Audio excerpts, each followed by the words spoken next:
Hello and welcome back to another episode of two grumpy middle-aged men complaining about sport that we like to call the United by Red Sports Podcast. How are we I doing? don't think I've been middle-aged for a long time. All right then, you're approaching senior age. I'll get my bus pass soon, I think. The Premier League has returned to us after what seems like 3-year absence. Was probably I only know, 2 and isn't weeks. it glorious to not have to watch Latvia versus Liechtenstein or It some other has crap? been good. It's been chaotic in places, and yeah, we also have the Manchester Derby to look forward to in a game that's historically been about titles and winning things is now about bragging rights of a northern city. Didn't we say this at the first one earlier in the season that it was quite strange how there was... We did, and we're back to where basically do it for a second time. neither here nor there. I'm just trying to check It's in a on the game result. now that's basically just there's more interest in it from a Manchester standpoint as a city than there is from a league standpoint, because City are probably pushing still for top 4 and you're pushing for not being relegated. Bottom 4. We're going for the if we can just write to the FA and ask them to turn the table upside down. But it did pose an interesting question, which I discussed with somebody earlier in the week. So, if Manchester United finish wherever they do, 13th, 14th, 16th, but win the UEFA Cup, which gets them in the Champions League, is that a better season than Arsenal finishing second and winning nothing? Well, what I will always say is if you win a trophy, you've done better than somebody that hasn't. So that's the principle of the game for me. That's why I was so thrown out by the Ten Hag situation, because he wins 2 trophies in 2 years. Yes, the football's not great, but that's not all down to him, as we've seen. Amarin's come in, the football's no better. The manager before him, the football was no better. If you're winning trophies, you've obviously got something about you that other managers haven't got. Everyone loves Arteta. And again, where's this guy going? Because they're not going to win anything, are they? They're not getting past Real Madrid. I mean, you wouldn't assume so. You'd think Real Madrid have got far too much. With my level of predictions, that means that Arsenal will win 19-1. But it's quite all right, because Arsenal pulled out a fantastic result yesterday and got a draw with Everton that they should be proud of, according to a certain pundit in the world. I mean, obviously, he's given up on the Premier League, which yes, I don't blame him, because they are a million miles behind. But he's rested Saka, he rested Odegaard, he rested a couple of others. And if that doesn't pay off on Tuesday or Wednesday, I don't know which day they play, it's all pretty stupid here, isn't it? Because, all right, the Premier League's gone, but you don't give up on it, do you? Because anything can happen. While if it's still mathematically possible, don't give up on it. And then he's pretty much put all his eggs in the basket of beating Real Madrid over the next 2 legs, hasn't he? And he's also he got lucky in the end with the fact that Forest didn't beat Aston Villa. But if Forest had won that game, there'd have also been a 2-point gap between Arsenal and Forest, and that begins to look bad if you end up losing out to Forest to second place potentially, because you've decided to give up on it. Because then if you don't win the Champions League and finish third to Forest, 25 points behind Forest. So, but yeah, if you're not winning anything as a football team, you can't call it success. No, I completely agree. I understand people will say Bournemouth had a successful season if they finish 6th. That's fine. But that doesn't take you anywhere, does it? Unless you go on and win something. You know, you would rather be Leicester, who've won things and have maybe gone up and gone down, but at least have won an FA Cup and a Premier League in the last 8 years, than Tottenham, who've won absolutely nothing. I think I read at the start they've won 1 trophy in 24 years. And that was the league 1990 something. No, they won something in 91, then went in 2000 and something. They won the League Cup. So I mean, where do you go with it? You can't be successful unless you're winning something. And not completely agree. This is Arteta's 4th or 5th season not winning. It'll be 4th season not winning because they won in the 1st. 5th season, I think. Has he not been there 6? Something like that. It's either 4 or 5. He's done well to stay there as long as he has, winning what he's won, which is fuck all. But we keep getting told he's building something, and when he took over, they were 7th, 8th in the Premier League. They were nowhere. I've always said I don't agree with managers getting sacked, so I'm not saying Arsenal should be sacking it, right? But there's a difference between sacking somebody and lauding somebody as the next best thing to Arsene Wenger. He's neither. He's not sackable, but he's not an amazing Pep Klopp type manager. He hasn't won anything. Yeah, you say he's not sackable, and I agree with you to a point. But for a club of Arsenal's stature that's going to go potentially another season without winning anything, when does his tenure become pointless? When does it become irrelevant? When does it become what's the point in carrying on with it because it's not going anywhere? I think at the end of last season, Arsenal had to go on and win the league this season. And that's easy to say, but there's no progress, is there? No. Where's the progress from the end of the 2022-23 season to the end of this season? They've won exactly the same amount of trophies. They won't have finished any higher in the league. They won't have gone any further in any competitions. So where are they going? And I watched Arsenal yesterday, yeah, they've taken some players out. And even as a Man United fan, I looked at their team and thought, how many of their players am I envious of? How many of them players do I want in my team? Especially in the forward line. And I couldn't really tell you many. Well, none, to be fair, in the starting lineup. The only person in their sort of front 6 that I would take is Declan Rice. Saka didn't play. I wouldn't put Odegaard in front of Bruno. Trossard is a cart horse, a one-trick pony. They've got Moreno playing as a false striker, but even if he doesn't play, they've got Havertz. Well, I wouldn't touch him with a barge ball. Raheem Sterling played yesterday. I mean, that is not a team I look at and think, that's a team going places. Yes, they've got a couple of young kids, but there's no guarantees that they're anything in 2 or 3 years' time. We've all had kids come through his club and not go on and be anything. So I look at Liverpool and I look at their front line and think, well, Salah are getting the team and Diaz are getting the team and Jota are getting any team. You go through their players and you think, wow, you're envious of their striking. I'm not envious of anyone hardly at the Arsenal team. So what have they built in 5 years? A very good defence. Fantastic. About it. But I don't know. I just don't know what they're building and how long is this building going to take. Is it going to take longer than Wembley did to build? I mean, I saw something the other day, and I don't know how up to date it was, but this, not including players sold, but he spent over £700 million since he's been at that club. Hardly ever bought a striker, but bought 5 goalkeepers, which is very confusing as a thing to do as a manager. And when you look at it, some of their most important players right now are, or especially in the attacking sense, people that have brought through their academy. Yeah. Who have they bought in the forward line that you look at and think, other than Odegaard, which, to be fair, they bought him as a kid. You know, he came in very. He said then they got rid of him to Madrid and he came back, didn't he? If I remember rightly. Who have they bought in an attacking sense that's any good? Nobody. Pep. So are they buying bad players, or are they coaching the goodness out of them and turning them into bad players because of how they play? But, you know, I think they bought, if I'm honest, fairly bad players. I've never rated Havertz. I think Jesus was past it when they signed him. Martinelli's all right, but he just disappears. Just bang average. He's got a great left foot and a great moment in him, but he's not a 90 minutes, got to be on the pitch, first name on the team sheet type player. He's bang average for someone like that. The one that surprised me was Trossard, because at Brighton I thought he was a brilliant player, but he's gone to Arsenal and he's just kind of become. Again, was he not at his level at Brighton? Sometimes this happens, doesn't it?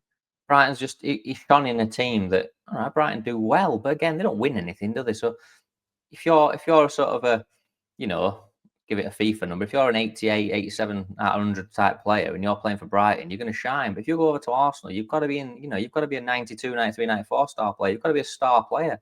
And I watched him yesterday and he seemed more interested in holding his face and holding his leg and he's rolling about. And I'm like, you're not that good. Get up and do something. And it's, yeah, I mean, he scored a goal, but it doesn't do a lot else in the game where you think, no, he's a good player, a really good player. Him, you just, yeah. And I just looked at Arsenal yesterday and thought, to be fair, their team's crap that they've put out today. I know they've rested a few players, but there's a lot of bang average crap in this team. And I think the problem they've got is building 5 years. it severely lacks depth. They've got when they're all fit, they've got a reasonably strong first 11, but beyond that, it all becomes a bit mediocre quite quickly. Yeah, he tried to do the Pep, Fergie, Klopp, Wenger rest a team for Europe, and they looked shit. Yeah, his concern he's got is he's not. I mean, obviously Pep's got an abundance of players where he can rest probably his first 2 11s and still put out a reasonably strong team. The Wenger and the Ferguson eras had very similar. The depth was very strong. You could rest Keane and Scholes and bring in Butt and Carrick and the likes of. Whereas he rests his centre halves, and all of a sudden we're bringing in nobodies or, people that are not at the level. Kieran Tierney came on in the second half. I mean, I thought he left Arsenal about 5 years ago. I did. I thought he went back to Scotland. When he ran on the pitch, I thought, I swear to God, he was playing for Celtic or Rangers last time I saw, and now he's playing for Arsenal again. What? I mean, obviously, he wasn't good enough when he left back then. Why is he back? Have they got no one else? He's a bit like the Johnny Evans of Man United. He just keeps reappearing. Yeah, very random, like, oh, I didn't know they got him. I mean, to be fair, it was about 35 minutes in before I realised Raheem Sterling was even on the pitch, and it was only because of the helicopter shot or the high shot spanner, and he was there, and I was like, oh, Raheem Sterling's playing. I mean, I don't think he did anything at all. He set up the goal, I think, but that was about it. Oh, did he? Yeah, he played it over to Trossard, if I remember rightly. But then, while we're on the Arsenal game, actually, the penalty for Everton, I'll let you have this one. The penalty was a foul on. Why can I not remember what happened? The ball goes over the top. Skelly kind of misjudges it a little bit. He gets himself underneath. It ends up on the wrong side. But they kind of just... he's got his arm around him. He's got his arm around him. They both just kind of fall over. But apparently that's a foul. There's a number of incidents like that in the game, though, where everyone just seems to go to the floor as soon as you touch them. But the referees fall for it every time, don't they?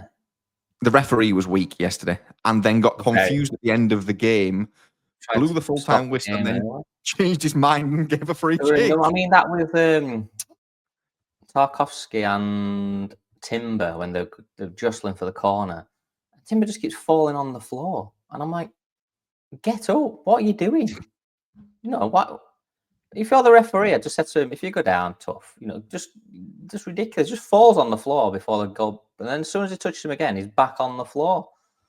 And then there's the other one where there's, so I think he was defending, and he's stood looking at the player he's marking.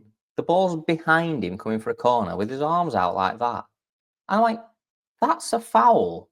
You're not intending to play the football here. You're intending to block another player. As soon as you contact that player, it's a foul. You can't do that. I'm glad you brought this up, because it's something that's bugged me for long enough, and I did see it quite a lot yesterday. And I don't understand how we've got to a position in the game where defenders can be not looking at the ball and get away with it. I mean, it was so obvious. I mean, he's literally the opposite direction to the ball with both his arms out, basically shoving and pushing another player. And I'm like, if that's not a foul, I'm not sure what is anymore, because he's literally got no... I mean, he doesn't know when the ball's in play or not, unless he can hear it getting kicked. So literally all he's trying to do is obstruct another player from playing the ball. If you contact a player and you're purposely turned around, you've fouled them, haven't you? Yeah, he's playing pass defence for an NFL team. And if you're running towards the goal and the ball comes over the top and he just stops and puts his arms out like that, it's a foul. So what's the difference? He's trying to get on the end of a corner. And the guy's basically 2 moves short of a wrestler. And he's just... I was like, but it kept happening. And I'm like, what's the referee? Because the referee went over and spoke to him. And then he did it again. And I was like, that's the epitome of having no power over anybody, isn't it? Tell him off, do that again, and I'll give a free kick. So he does it again, and he does nothing. And I'm like, I have to encourage your convictions, mate.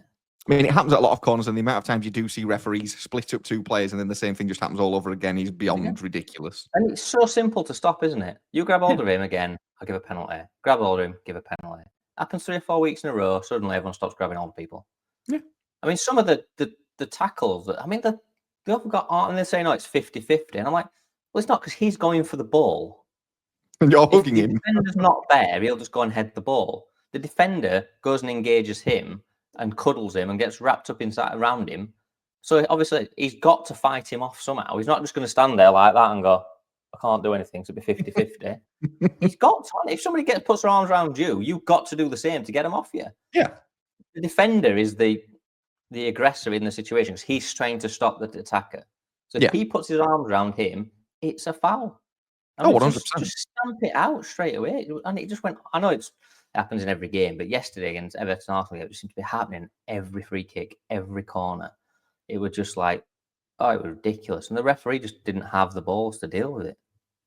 No, but they never do because I think they're scared of making too many decisions and end up stopping the game instead of if they just applied the rules, then all of these stops and starts wouldn't happen because eventually players would stop doing it because they'd realise they're not getting away with it. But while ever they get away with it, teams will push the limit. People, I mean, there was the player that got booked for shout. I mean, he quite clearly mouthed the words to the thing, "You're pathetic. That's your." He said something to him, and then he got booked and went back to the lines and went, "See, that's your fault for being crap or your fault for being shit." And I'm like, so you've been booked for abusing the linesman, and then you've gone back and abused him again. There's only one place you'd be going, mate, and that would be in the same changing room. Yeah, it's like they're not learning, are they? Because the punishment's not severe enough. If you go up and start verbally abusing the linesman, no matter how bad his decision is, you cannot be going up and verbally abusing people, right? If his decision's bad, you just have to, unfortunately, get on with the game. The captain's got to deal with it. If you go up and abuse the linesman and get booked for it and then go back and abuse him again, if you don't get sent off, what are you proving to anybody? You can just get yellow and carry on doing what you want. We're back to buying a carrier bag for your shopping, killing turtles again, aren't we? We're not winning any battles here, rather people are just doing what they wanted and happily picking up a yellow card for it. I did, and there was another funny one as well yesterday. So one of the goalkeepers, I can't remember who it was, had held the ball for quite a long time, and the commentator went, "Next year it won't be allowed to do this. That'll be a corner." I was screaming at my TV, "It's illegal now! It's still it's been illegal since FIFA started in 1990 or whatever it were. It were illegal on that game. You used to have a timer in corner. You used to have to kick ball. It's like it's always been a 6-second rule. Why are we? All we've done now is because it's gone on for that long. We've had to reintroduce the rule with a little tweak. Existed. And why is it a corner? Why is it not an indirect free kick, which would make more fucking sense? I don't know. Why are we having a corner? I don't know. So the ball that's in play is now out of play, 15 yards away from where it were. I mean, yeah, unless you're decent with corners, it's not really an advantage to you. Probably end up Man United conceding on breakaway. To me, the simplest way of doing it is you give an indirect free kick from where he stood, because that's the position of the offence. What it always was. Not indirect just the corner. He's not played the ball. It's obstruction. It's an indirect free kick. Give it. Why have we had to have a corner for it? FIFA just been sat there going, what can we do? We must reintroduce this rule. But corner. Let's just do that. Yeah, they flipped a coin, haven't they? Head's corner, tails will send a blimp in. Oh, corner. It's like, just think about it before you come. Why? We don't need to have a discussion. Where's the ball? It's in the penalty area. We can't give a penalty. Too severe. We're giving a direct free kick. Oh, that's what used to happen when we first introduced it. What a fucking fantastic idea that is. And the rule still exists. You can still use it. It's not gone away. They've come out with it like it's a new rule. Haven't they? It's crazy. We've brought in a new rule to stop keepers holding the ball. What we'll do is if they hold it for longer than 8 seconds, we'll give a corner. Remember when you fetched that in the first time and it didn't fucking work? But why is it now 8 seconds? Why do they need 2 seconds longer? They just had to change it, didn't they? Because if they said we brought a rule in when they hold it for 6 seconds, everyone would have gone, well, that rule still exists from last time. So by changing the number, all the dimmies will have gone, oh, this is a new rule. Didn't see this coming. What a fantastic idea. I mean, betting on corners, now there'll be 14,000 corners a game, won't they? You know. Do you ever see this rule actually being enforced? I can't. They're not going to enforce it. I mean, most referees probably can't even count. I'm going to be able to freaking. And the problem is, right? So if you're a keeper, right, and you come out and you take the ball, right, in a crowd of people, you've only got 8 seconds to move all the people around you, and distribute the ball. Which I'm not sure how they're going to enforce it. Because all you've really got to do as an opposing player is just be a bit clever and just stay around the keeper, stay in front of him, obstruct him a little bit. And every 2 minutes, there's going to be corners given. And my other question, when does the 8 seconds count from? So when the goalkeeper's fully in control and stood up, as soon as he catches it, as soon as he rolls on the floor, when are we judging this from? Because like you say, if he comes out into a melee, catches it, and there's 4 people on the floor, has he got 8 seconds to clear them all and stand up and kick a ball? It's like basketball, isn't it? It's going to be having like a shot of the buzzer. Fucking, I'll get rid of it quick. I mean, I'm not sure what we're going to... once again, for me, we're fixing a problem that doesn't really exist, aren't we? Mm. The biggest problem in football is not that the goalkeeper holds on for it too long. There's bigger problems. The handball rule, VAR, cuddling a penalty corner all the time. I mean, they're going to be giving these corners and then everyone's going to be cuddling each other in penalty box. There's not going to be anything happen anyway. There's so many more problems that need dealing with. You know, how many games that they're playing in Champions League, how many games they're playing in Club World Cup. All these things need dealing with. The goalkeeper holding it is not the be all and end all of the issues in the Premier League right now or in any other league. I mean, we've still not got semi-automated offsides in. What's happened here? Don't know. It's gone again. We found it in FA Cup and it's disappeared again. And we've got this guy. Next round FA Cup. Was it 6 minutes or 8 minutes the other night for Tottenham Chelsea? The VAR were looking at the goals, not goals. And one of them was blatantly obvious. Honestly, in the last week, I've watched pretty much all the games except for 2 of yesterday's. I haven't seen a VAR decision where I've not been able to see on the first replay the answer. And I'm not particularly clever. Right, I've looked at it and gone, it's offside, it's not offside, it's handball, it's not handball. One take. The Chelsea one, I'd seen the answer, made a cup of tea, been to the toilet, sat down. They were still looking at the problem that wasn't even the fucking problem. And like, we're checking if it's a foul, we're checking if it's handball, we're checking if it's offside. I'm like, and to be fair to Poster Thingy and clear and obvious. He said it there. If it's clear and obvious, it doesn't take you 6 minutes to review it, does it?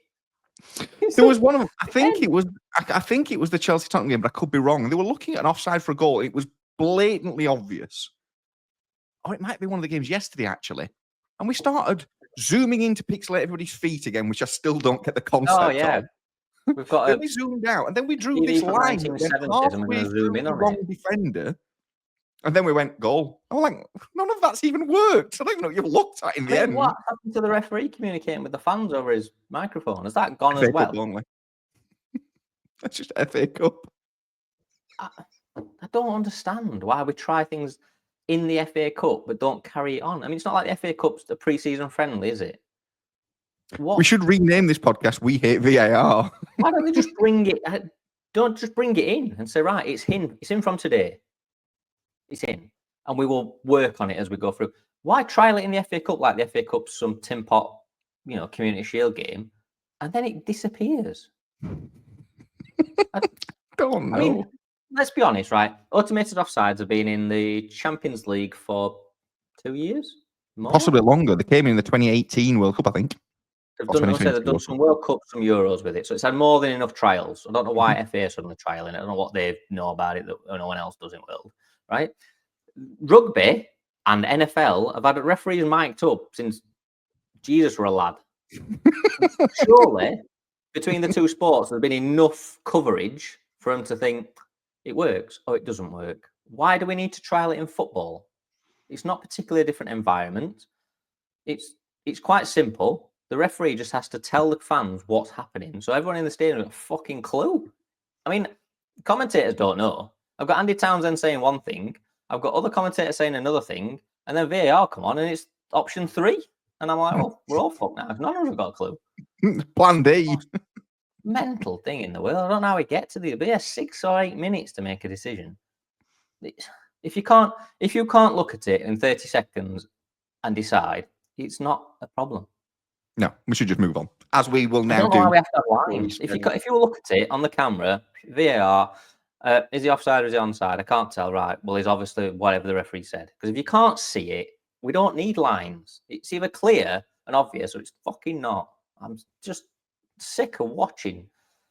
And then they add time on end and they don't add anywhere near enough time on. Oh, Don't. We've You gone get me from started on this. 6 minutes for VAR, 30 seconds of substitute, and we had 4 minutes on. And I'm like, what the fuck's going on here?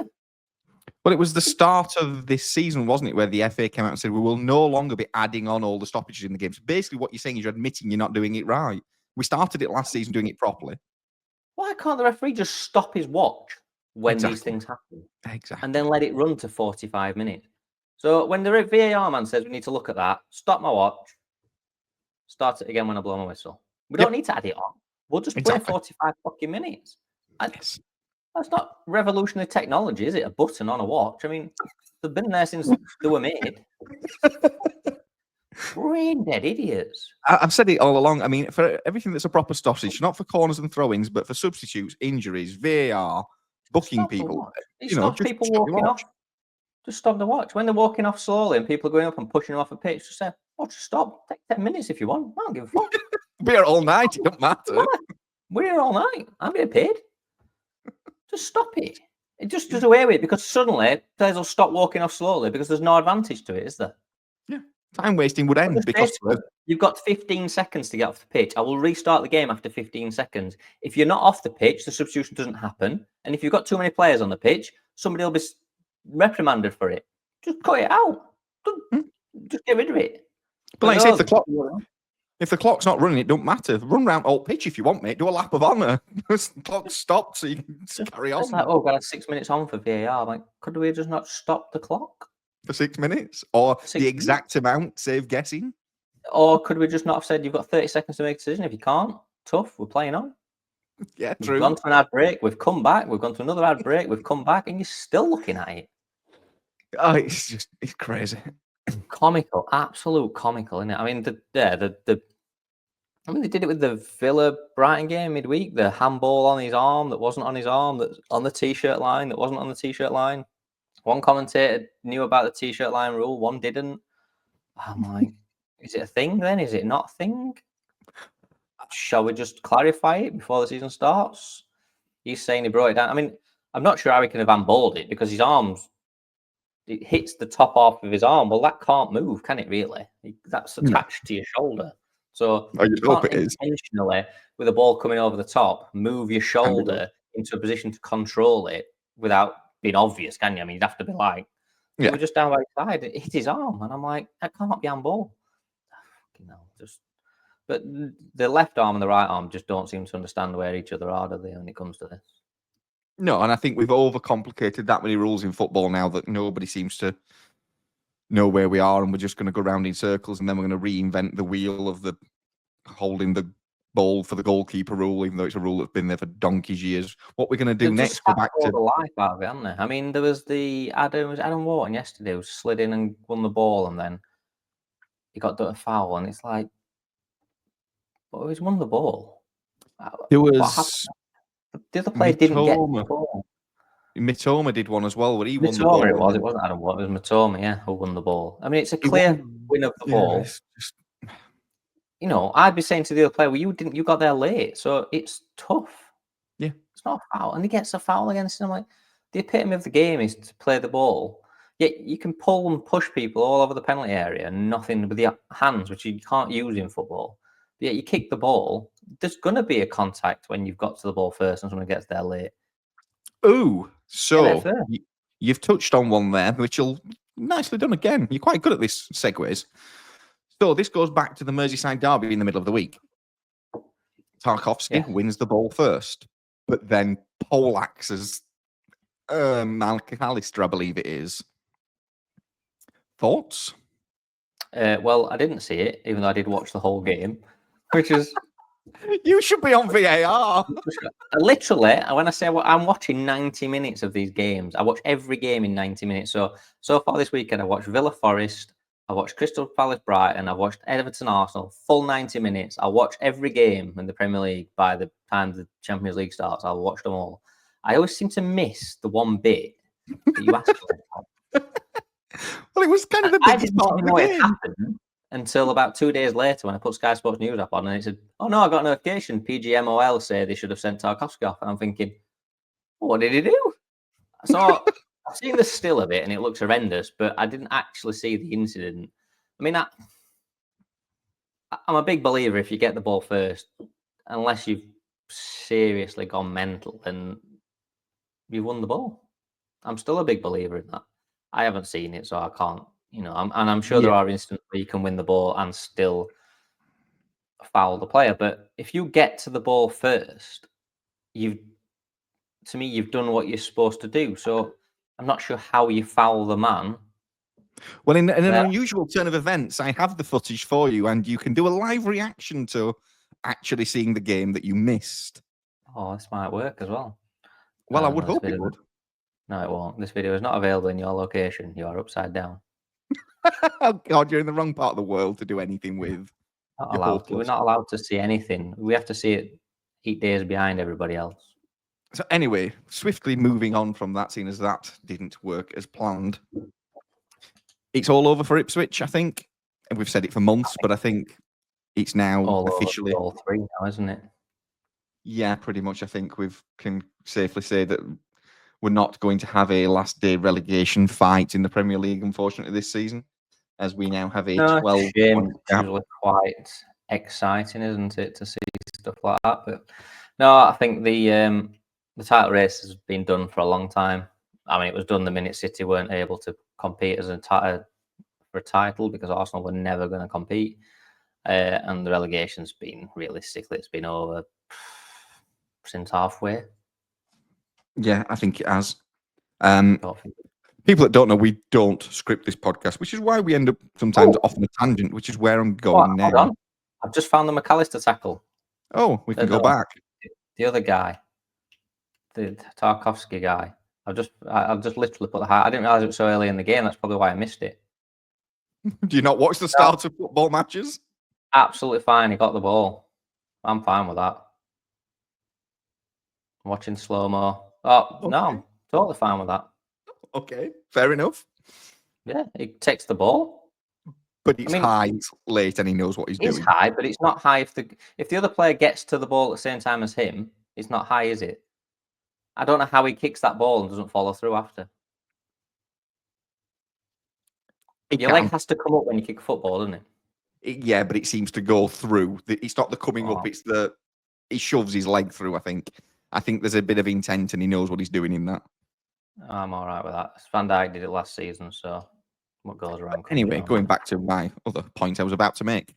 So, the 3 teams that have been promoted last season will go directly back down in a poor manner is probably the wrong word, but it's going to look quite distant with how far they're going to get relegated by. Is this a sign of the future? I mean, the 12 points is the gap currently, where the 3 teams that came up are going straight back down. 12 points to Wolves, yeah. Promotion eventually just going to become a pointless thing for teams? Is the gap becoming too big now? Well, I think people have got to look at it in a different light, haven't you?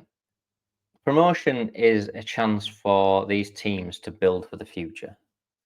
So if these teams are ran well, what they will do is they will come up this season, they will take the money from the TV rights and whatever else they get, they'll go back down, they'll build a better squad so they can come up again. And some of the teams that have stayed up in the Premier League when they've come up, it wasn't the first time they've come up. They've had to come up 2 or 3 times and build a squad to be able to compete at a better level.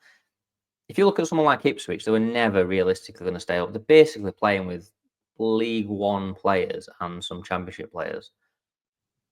They were never going to compete in the Premier League. But they've got a good young manager. They've got a good young core of players. If they can keep the team together and go down and spend some decent money and come back up. Look at, Sheffield United went back down. They're coming back, probably going to come back up. There's no surprise that Sheffield United and Burnley are the 2 that went back down, having come up, and are going to probably come up again because they've kept the core together and they're building. And hopefully they'll be a little bit better equipped this time to probably give it a better go. So I think they've got to look at it as a door to being able to get in the Premier League at a later date, rather than thinking we've got to go up and spend stupid money now and stay up. Because does it really matter if they go back down, if they keep the team together and they get the money and they build a better squad and come back better prepared in 12 months' time? I think it's the way to do it. You've got, I mean, I say you've got a set of teams that might never get relegated. Man United have been very close, but there's 12 teams in the Premier League that probably will never flirt with relegation ever. So you're looking at being 3 from 8, aren't you? It's pretty slim numbers when you've played in the Championship the year before. And unless you can spend 200 million, which would just be stupid. Like if Fulham do it when they came up and they buy some like 14 players. Forest bought 28. You've just got to use it as a gateway to keep building and have a better squad next time you come. I mean, West Brom did it quite a few times, didn't they? They used to come up and go down, then come back up and stay up for 2 Norwich years. did it a lot historically. I think that's the only way to look at it for these teams. It's rather than the pressure's on to stay up, come up and learn from it, build a better squad, go back down, take the money, build a better squad again, come up again. Like I say, it seems to me that the teams that are going down are flipping back again. And I wouldn't be surprised if you saw Ipswich and Leicester back at the top of the Championship next season and then have a better go at it in 12 months' time. Yeah, but I get what you're saying. You probably are right that that's what will happen. But then I just feel like that ruins the tier system. So then your League One clubs that get into the Championship are stuck because you've got the Premiership BAMS boys, if you want to call them something else, are always going up and down. So they can't get promoted. You've got the same happening in League One to the Championship. The tier system ends up then kind of blocked by the same potentially 6 to 8 teams just going up and down between 3 leagues the whole time. Yeah, but I mean, that's the game, isn't it? It's about... You look back and think of how many teams. I mean, Ipswich were in the League One 2 years ago. They've promoted that League One. They've promoted out the Championship. They're in the Premiership. They're going to go back down. If they can be in and around the top 2, 3 again in the Championship next season, they're going to be well happy with that, aren't they? Having been a struggling League One side 3 years ago. So they're just building through the system. The problem is with a lot of these teams, and like I've said before, they get into the Premier League, they sack the manager. There's a total upheaval of the team. The new manager comes in, he wants new players. They go back down and they're in turmoil because the best managers to bring them out of that league is the one that did it in the first place. The best players to bring them out of that league are the ones who got rid of because they've changed the manager. And they go back down and they just end up in shit street. Stick with what you've got. If you go into the Premier League, the chances of you staying up are pretty damn slim. So forget about sacking your manager, stick with him, go back down and build again and come back up. They don't. And these teams that, Southampton will probably have a new manager next season, knowing them. It just turns them into yo-yo teams that can't, and then they struggle in the Championship next season. They sack the manager again, and before you know it, they've gone from being a Premier League team to struggling to stay in the Championship. The teams that can stick with what they've got and accept what they've got will go a lot further, I think, than these that think they know better by changing the manager every 35 games and trying to break the mold. Just doesn't work. Okay, there you go. Blame. I think it's the manager, the clubs that's to blame. He's fixed another thing in football. You're doing well. You're on a roll this season. Proven. You look at anyone who's successful. Teams that are successful have got continuity. Continuity of players, continuity of staff, continuity of manager. With the slim chance of Chelsea, who seem to change the manager every 35 minutes. And Arsenal have had a manager for 5 years and won nothing. Why don't they stick? But Arsenal fans will tell you they're happy, won't they? True. They weren't happy before. Arsenal fans will tell you they're happy. I mean, they're very deluded and probably been smoking something, but they're happy. So if they're happy, they're happy. I mean, they're paying the money, they're happy. They're happy with sport than we are. I mean, are Tottenham fans happy? No. I mean, they've had, 14 managers in 18 years. What's that achieved? Absolutely squat. The Man United fans happy. I mean, we've gone through, 8 managers in 10 years. We're not happy because we don't know we're having a shit shave or an haircut when we watch our team. We don't know we've got players from 4 managers ago. If you get continuity in your football club, you've got a chance of being able to build something. Ella Brighton, someone like that. Someone who can build something because everything's the same throughout the club. Not this. We're not happy because we were 5th at Christmas and we're now 12th and lost 6-2 to Birmingham. But moving on from football before we get down. They were the whipping boy. Just one last little thing before I go. I did, I spend a lot of time fixing football. It's part of what I do. It's a free service I offer. I did quite clearly tell you and everybody else that if you've got a problem, bring in your kids. So Man United have got... Doesn't mean specifically your own children. Yeah, just any kids. It doesn't matter who they are. As long as it's legal, it's fine. Just bring them in, get them playing. Man United have got 22 problems at the moment, right?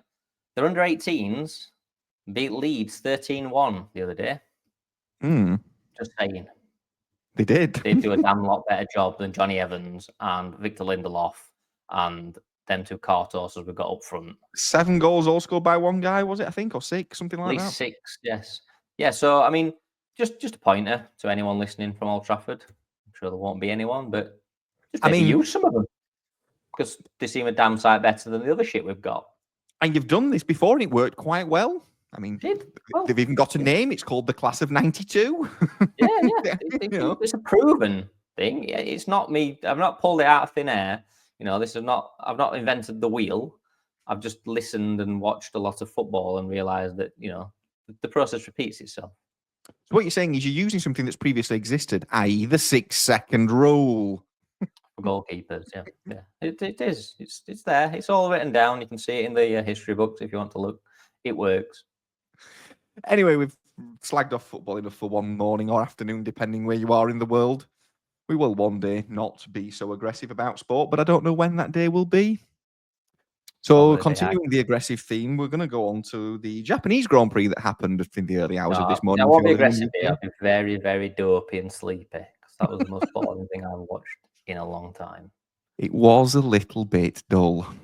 It was very dull. Even made more dull by the fact they promised rain on lap 20 and it never came. Yes, they did. I was looking at it thinking, at least when it rains, Ferrari will fuck up, won't they? Because they'll put mediums on. And it didn't happen. But to be fair, they only predicted intensity 1, because I don't quite know what that means, for 1 lap. So basically, we're going to spit for a few corners and then we're going to disappear anyway. Anything had just been better than what we watched. I mean, there weren't even any fires.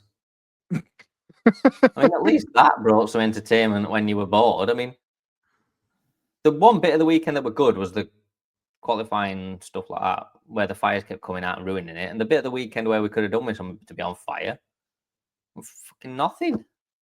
Would have been interesting to see the track fire and the rain. Who would have won, rain or fire? I mean, I don't know. That track kept combusting. I mean, what a most random thing to do in the world. Something to do with the cars or something we're doing. Yeah, it was the sparks coming off the bottom of the cars that were hitting the very dry grass because it hasn't rained much in Suzuka. I had to mute it because the one bit, Jacques Villeneuve and somebody were having a discussion about changing the density of the metals in the plank. And I was like, wow, this is grim. So I had to mute. So I missed all that because I thought, I don't need to listen to this, do I? This is absolutely frazzling my brain. Yeah. Nobody needs to listen to Jacques Villeneuve speak. My God, that man is annoying. Yeah, he is a bit, isn't he? I mean, I didn't even know he'd won a world title. 1997. He won it on the last day of the season, for people that don't know, when Michael Schumacher tried to take him out and was then subsequently disqualified from the whole championship. I think I do remember That's a ref. That's a long time ago, though, that, isn't it? Yeah, so... Give or take. The main highlight of the weekend, and I probably shouldn't call it a highlight, was Jack Doohan, and you have to explain this probably, forgetting to shut his DRS, which is something you have to do because I take it there's no brakes into the first corner. Is that anywhere? Yep. Is that right? Bang on.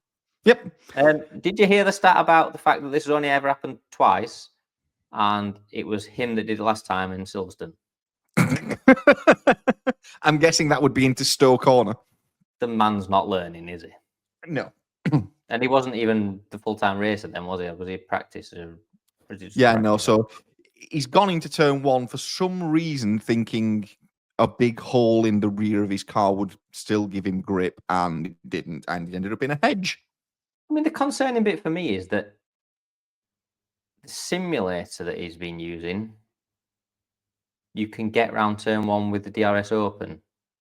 So I'd have to ask how accurate his simulator is. It's made by Alpine. It won't be very accurate. It's probably based on the 1994 game. Nobody questioned this while they mentioned it multiple times. It was like, yeah, the simulator works. You can get around it. And I'm like, surely that simulator's of no use to nobody then. Because I mean, it's not simulating the actual...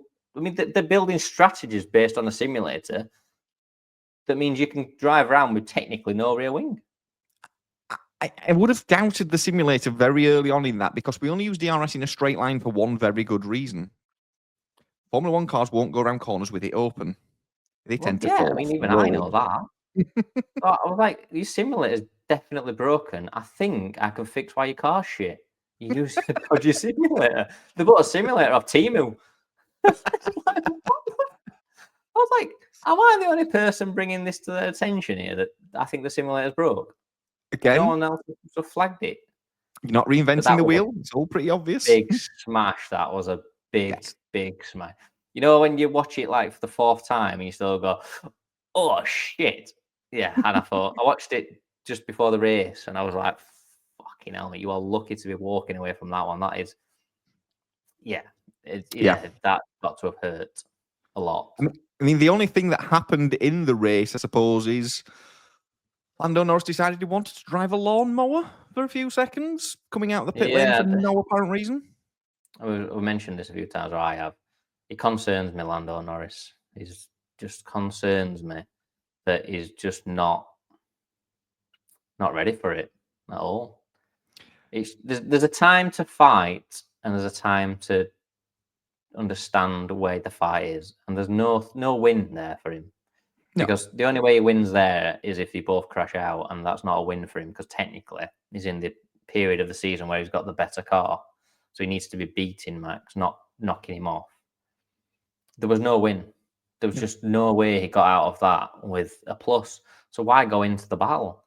Why not just follow him out of the pit lane and be, 5, 6 tenths behind him and have a chance of an overtake? It was 2.5 seconds behind him by the time he got his tyres cleaned up. And he didn't have a chance anyway, but he'd blown any chance he did have by a stupid move. Yeah, I mean, if he comes out stuck to his bumper, Max's tyre, they're both on cold tyres, there's a chance he slips. He could have done something, but doing what he did. Be in the game. You've got to be in the game, haven't you? And then we just followed each other around for an hour and a half in what is from, I think I read earlier, the first time in history on a proper racetrack that the first 6 have started and finished in the same positions. Oh, is it? Yeah. Yeah, it was Little bit dull. It was very dull. McLaren concerned me. I mean, Lando concerns me, but McLaren have concerned me since the back end of last year when they started to get themselves into a title fight. They just don't seem to have the experience or the knowledge to make the calls that they need to make. I think the worst thing for McLaren at the moment is they've got 2 cars that are competing, haven't they? Yes, and they don't have to deal with it. They don't know how to deal with it. They're sort of getting in each other's way, aren't they? Because they're going to take points off each other. I mean, they've won the first 2 races of the season, but no driver's got 50 points. Mm-hmm. So they've already lowered the threshold for what they've got already. So they're not as far ahead of the the competitors as they could be. And they're sort of getting in each other's way because they're both at the front. They both think they've got a right to win the title. They both think they're going to win the title. So they're both there at the front getting in each other's way. And nobody at McLaren seems to be willing to make the calls that they need to make to give them the best chance. I mean, the strategy today was pathetic. You don't follow Max into the pits. I understand that the undercut wasn't good or the overcut wasn't good, but don't follow him into the pits because that's a 0. You're not overtaking a Red Bull in the pit. I know he nearly did. They made a mistake, but how many times did Red Bull make a mistake on a pit stop? You can count it on one hand. Don't follow him into the pits. That's the last thing you do. Do anything. Try something. Stay out, come in early, whatever. Don't follow him into the pits because you're just going to follow him back out of pits, which they did. And then through the race, there was times when me and you discussed it that Oscar was definitely quicker. Now, Lando may say he was saving his tyres, but what was he saving his tyres for? Has he got some show to go to after the race? One of them's got to attack and the other one can stay back and save his tyres. Go and put Max off his, make him use his tyres, make him drive harder, make him do something. Try and put him under pressure. If you burn your tyres up, swap round at your pit stop, you come in, get your tyres, you go in, you attack him. They both just followed him round. And basically, Lando held up Oscar, who was like the only one with any pace to have a go at it, by protecting his tyres so at the end of the race he could attack Max. And the only thing he couldn't do at the end of the race was get anywhere near him. So we'd spent 56 laps predicting, basically planning for the last 5 laps that never happened. And Yeah, I mean, as an analysis, you've pretty nailed it there. I mean, there's not really a lot more I can add to that, to be completely honest. I just don't know why McLaren they should have. didn't say to Lando, don't keep. I just don't know why you're saving your. I understand that tyres are a massive thing, but they've got two drivers. So Oscar's burning his tyres up, sat behind Lando. So it was like one of you's got to go after Max, and the other one stay back 2-3 seconds back and wait. And sort of dovetail and say, right, if in 15 laps you haven't got past him, drop back and let Oscar will come up and let him have a go. They'd obviously got some pace because they could close the gap when they needed to, but they couldn't get close enough to beat him. And then why not just do something different in the pit stops? I don't know what they've obviously got a strategist that's paid a lot of money. What did he come up with today? They came up with safety. They came up with. I mean, that radio protecting call to 2, 3. overtake Max. I mean, a dog saw that coming. Hit to overtake Max. I mean, firstly, you're not even close enough to overtake him. And secondly, do you think Red Bull are just going to go, oh no, it's everybody? I was like, I said it to somebody that I was talking to during the race. I said it was the worst play ever. Nobody bought it. I mean, as soon as they said it, I said, then stick to it. So when Max pits, go for it. You're clean air. Go and stick some laps in. Go 3 or 4 laps longer and give yourself a tyre delta. Don't make the play and then follow him to pit lane 2 laps later. I mean, it was so telegraphed as a move, and it was so definitely not being a pit stop. It was unreal. It was just like, this is not happening. I mean, it was nearly as bad as Ferrari on the radio to Leclerc and Hamilton. I mean, I don't know who their engineers are, but they need sacking, don't they? I mean, they're the most uninformed people in Formula One. Concerning thing is they're not newbies, so these are experienced race engineers that are just giving out really crap info, and eventually, Hamilton, 3 races this season, I said to him, "Can you tell me where I'm slow?" And all the guy does is just reel off numbers: 11, 13, 16, and in pit lane. Could you tell me why? Could you tell me by how much? Could you tell me who am I slower than? Am I slower than Max, or am I just slower than everybody? No information. You're just slower in turn 13. Fantastic. I mean, I'll go quicker then. I'm thinking, who is this moron here? He's gave me nothing there, has he? What can I do with that information? I think the best bet for Ferrari. Ferraris. Yeah, you've told me that already, and I told you I don't do that. There's something to do with the diff. Bet for Ferrari now is not when they will win a race, it's when one of the 2 drivers will get out of the car and throw the helmet at the engineer and just say, I'm going home. Literally, Ferrari, I've said it before, and the least input they have in a race, the better. Just, they'd be better unplugging the radios and just saying to the lads, when you want tyres, just stick your hand out, pass us on pit, and we'll get tyres ready for the next lap. And that's all we'll do. That's fine. And if it rains, as soon as we see rain, we'll just put wet tyres on it, because that's the most sensible thing to do. They're just, it's like they've got like a group of kindergarten kids running the team, and they think it's funny to just shout things down radio. I mean, every race this season there's been the seat with water in it, and the guy said, I know, because it's the water. They told him to his numbers at the corner, just keep shouting his numbers at Lewis Hamilton in English. It's not like he's saying it in Italian and Lewis doesn't understand. He's just saying a lot of numbers. And then he keeps telling Charles Leclerc to do things. And Charles Leclerc, I've told you I don't do that for obvious reasons. I'm like, and the other one was K1, press K1, press K1. It's like, I don't want to. Leave me alone. Just keep pressing buttons. And I'm like, oh my God. It's like he's playing on PlayStation. He's thinking, right, there's got to be a finishing move here somewhere. Just, yeah. And what, we discussed this and you told me a reason. But Lance Stroll, did he have a particularly slow car this weekend? Because where was he? I mean, I did just 15 seconds off the back of the pack, and then he was 23 seconds off the back of the pack 10 laps later or 12 laps later. I mean, even if he'd had to 2-stop, surely we're on fresher tyres than everyone else. What was he doing? I did try and justify, well, to give him an excuse, he did an extra pit stop, and then I looked, I was like, well, he's probably 3 pit stops behind more. I'm not quite sure what he's done. An extra pit stop, you would be faster than the cars in front. You would be faster than a Kick Sauber in a Ford Fiesta. So I just don't understand why it was not only slower than everybody, but slower than everything. I mean, the fires were moving faster than him, and they'd been put out. It was a very bizarre. I mean, I know it's rubbish, but there's rubbish, and that's that's a sackable offence if your dad's not the boss, isn't it? I mean, what was that? I mean, I don't even think I saw him pit, so I don't know what went on there. But how do you think that conversation goes with his dad when he gets out the car and he's finished 40 seconds behind the next car? well, I'm hoping he was on the phone to his dad at the time, apologising. That's why he was so slow, because I'm not really sure what else I can say about it. It was. I mean, how far did he finish off the top? Oh, days. I think you need an actual calendar to figure that out. It just says one lap. Well, Bortoleto was 82 seconds behind. 82 seconds behind the leader. And he was Stroll just just says one lap. Can't be bothered to figure it out. You can't even. There's that many numbers. It's when you get that thing, it just dot dot dot dot dot dot like on a spreadsheet because there's too many numbers to get in. That's all I've done, isn't it? I mean, he's finished on a different page to Kick Sauber. I mean, Ollie Behrman did well. Ollie Behrman, Hadjar did well. Hadjar's looking. Hadjar and Behrman are looking very well, and Antonelli did well again. He finished 6th, yeah. 5th, 6th, but chasing down Russell at the end and driving really well. Drove away from Lewis Hamilton on an older tyre, worse tyre in the middle of the race. So I think he's done a really good job again today.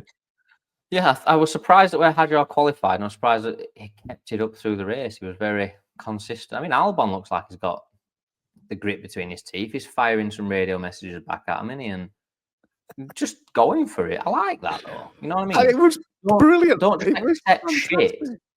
I mean, he's like, if they're being idiots down radio, tell them. You know, I mean, it bleeps driving it out, well. He's backing it up with good driving, isn't he? In a Williams that's not. I mean, Sainz were way behind him. What was Sainz behind him? Sainz finished 34 seconds behind Albon. You know, in the same car and a very experienced driver. So he's driving well. I mean, it was quite funny. Obviously, they bleep it out on the TV, but I think it must have gone something along the lines of, "You're all fucking useless. What the are you doing?" Oh, yeah, like, there's a lot of F's and stars after it, which is probably true, to be fair. But it was just, it was like, obviously, it's talking about the pit stop strategy, but like I said this before, surely they discussed the ins and outs of the pit stop. I mean, there's not a lot you need to discuss, is there? You know, the pit stop's going to be pretty high up on the agenda, I would have thought. We'll pit around this lap. If this happens, we might knock it back a bit. They just seem to always be chaos, don't they, when it comes to pit stops? And I'm like, you do this every race. You do know this, don't you? This is not like, you know, it rains. Why is there so much chaos when it comes to it? They always seem to like not be able to understand when to pit the car. There's a very, very nerdy, geeky answer that I could give to that question, but it would probably just blow everybody's mind, so I won't. Definitely blow my mind. Understanding that the floor on a car is made of some sort of metal that can cause sparks that says grass on fire. I thought it was sunshine. I wouldn't have it too. It's fucking freezing. Why is it setting fire to grass? It's snowing.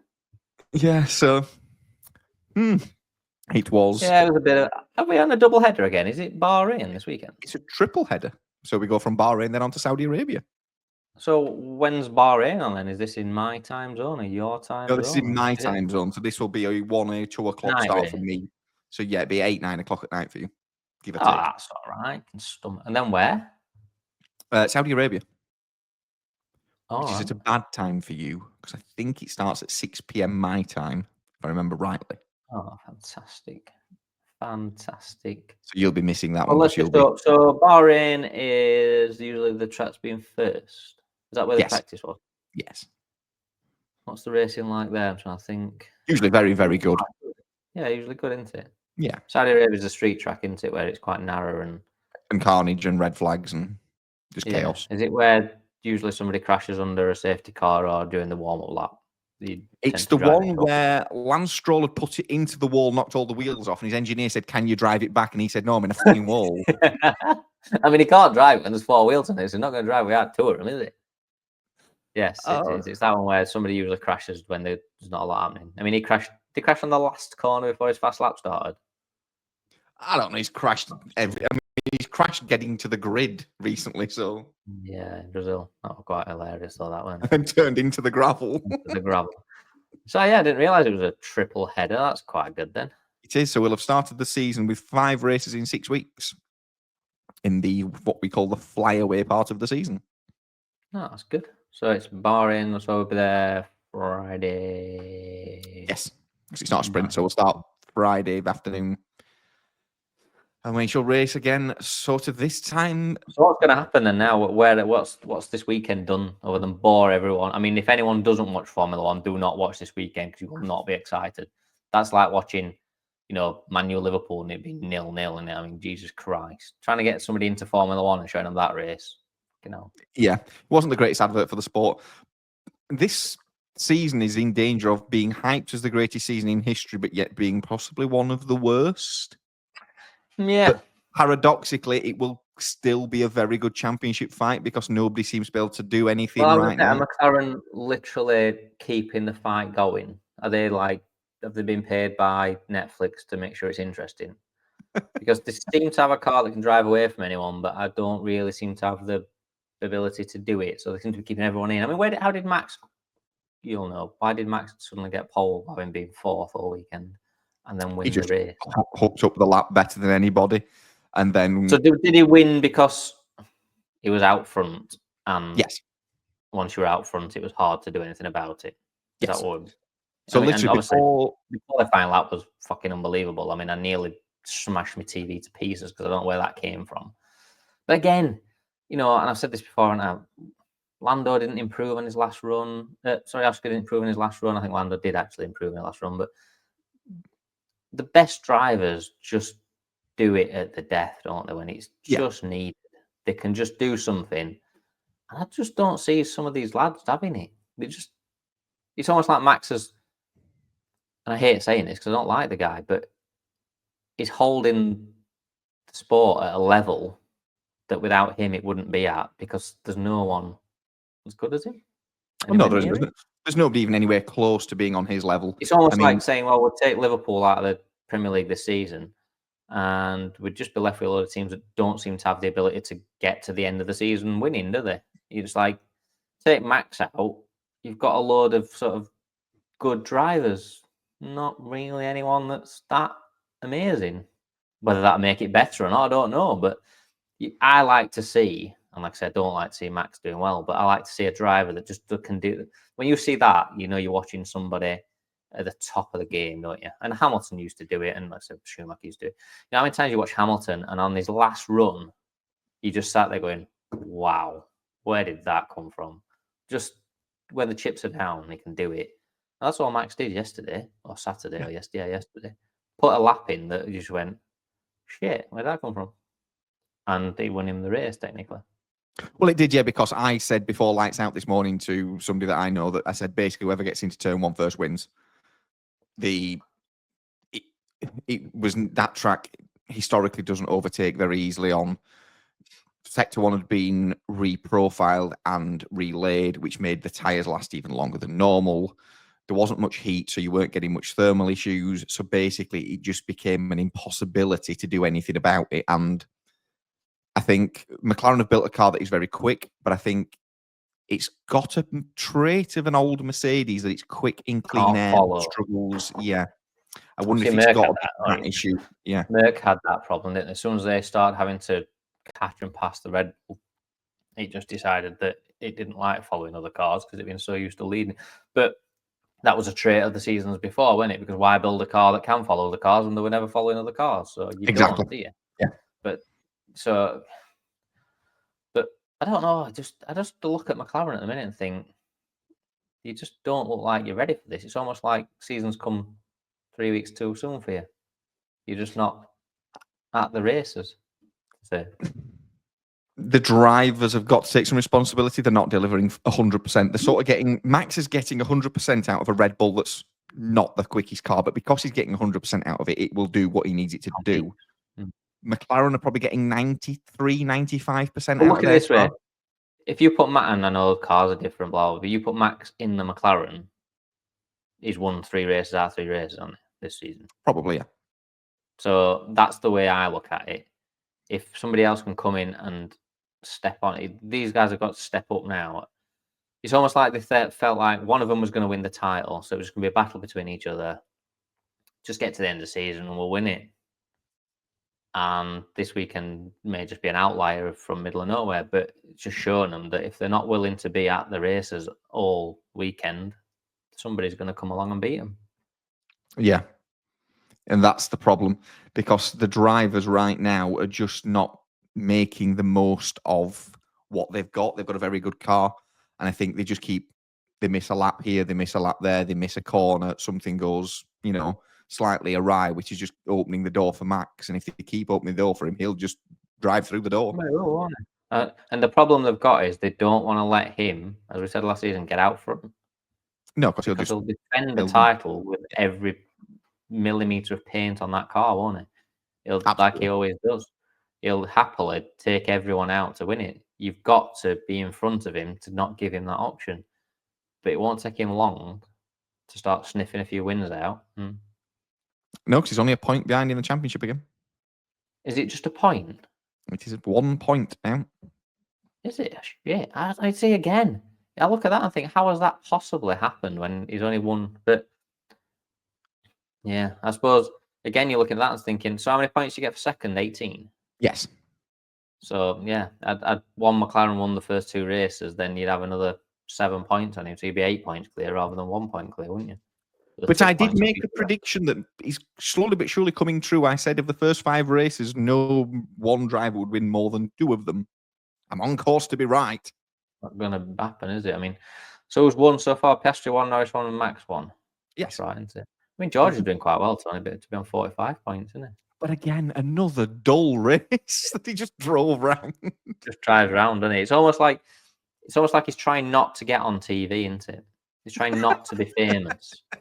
If I don't do anything, no one. Everybody will leave me alone. It's like people talk about George Russell. Is he still in Formula One? You're like Raheem Sterling when you go, did he play? Oh yeah, he did, didn't he? He's like, does he still drive? Yeah, he finishes 5th every week. It's fantastic. Again, just I don't know, and I know that Merck's not the best car, but I just don't look and think these people are at the top of the sport. They're just that level. I'm not saying they're bad by any stretch. They're just that run below. You're looking at Messi's and Ronaldo's and Ronaldinho's and all these Zidane's, and you've just got them players that are just not quite world class. And it's like a field of drivers that are 9 out of 10s, and they're happy with that. You need to be 10 out of 10 to beat Max. You need to be 10 out of 10 to. We talked about Hamilton, didn't we? 4 titles he lost by pure bad luck. If he'd not been at the top of his game, how many of them would he have lost? To lose 4 when you're at the top of your game shows you how hard it is to win even one, doesn't it? Oh, absolutely, yeah. Unless you're Jenson Button. And you just win half the season and then call it a day. Well, on that note, I think we have destroyed sport. We have ruined football. We've slagged off VAR. We've told everybody that F1's dull and you shouldn't watch it. So I think we've done enough damage for 1 week to the sporting world. There's no point watching a sports podcast because there's no point watching sport. No, we should all just retire and stop doing what we do and just find something else to spend our time doing. And on that very, very depressing note, I'm going to say thank you all very much for watching and or listening. We may or may not be back next weekend, depending if somebody's on holiday, as tends to happen every month or so, which is pulling a face at me, which could be a thing. And we shall speak to you all again very soon. Go on, United.